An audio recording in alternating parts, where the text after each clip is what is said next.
நெல்லையில் இன்று மிக கனமழைக்கான எச்சரிக்கை விடுக்கப்பட்டுள்ள நிலையில் மீனவர்கள் கடலுக்கு செல்லவில்லை. அண்மை செய்தியாக பார்த்து வருகிறோம். இது தொடர்பான கூடுதல் விவரங்களை வழங்குவதற்காக செய்தியாளர் சரவணன் இணைப்பில் இருக்கிறார். வணக்கம் சரவணன், விவரங்களை பதிவு பண்ணலாம். வணக்கம் வினிதா.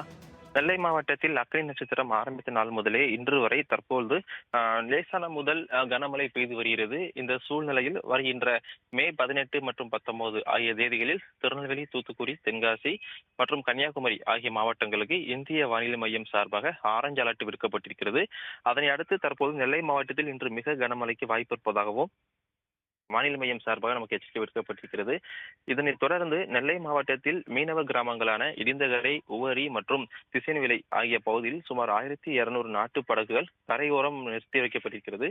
இந்திய வானிலை ஆய்வு மையத்தில் எச்சரிக்கையின்படி மன்னார் வளைகுடா மற்றும் கன்னியாகுமரி கடல் பகுதியில் காற்றானது மணிக்கு 40 முதல் 45 கிலோமீட்டர் வரை, அதிகபட்சமாக 55 கிலோமீட்டர் வரை இந்த காற்று வேகமாக வீசக்கூடும் என்று எச்சரிக்கை விடுக்கப்பட்டுள்ளது.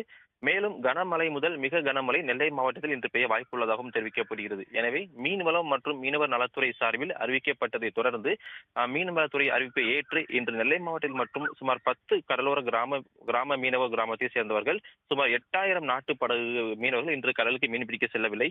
அது மட்டும் இல்லாமல் மற்றும் தாமிரபரணி கரையோரம் இருக்கக்கூடிய பொதுமக்கள் பாதுகாப்பான இடத்துக்கு செல்லும்படி ஏற்கனவே நெல்லை மாவட்ட ஆட்சியர் கார்த்திகேயன் உத்தரவிட்டிருக்கிறார். இன்று நெல்லை மாவட்டத்தில் மிக கனமழைக்கு வாய்ப்பு இருப்பதாகவே நெல்லை மாவட்ட நிர்வாகம் சார்பில் அறிவிக்கப்பட்டதை தொடர்ந்து தற்போது முன்னெச்சரிக்கை ஏற்பாடுகள் நெல்லை மாவட்டத்தில் தீவிரமாக நடந்து வருகிறது. வினிதா,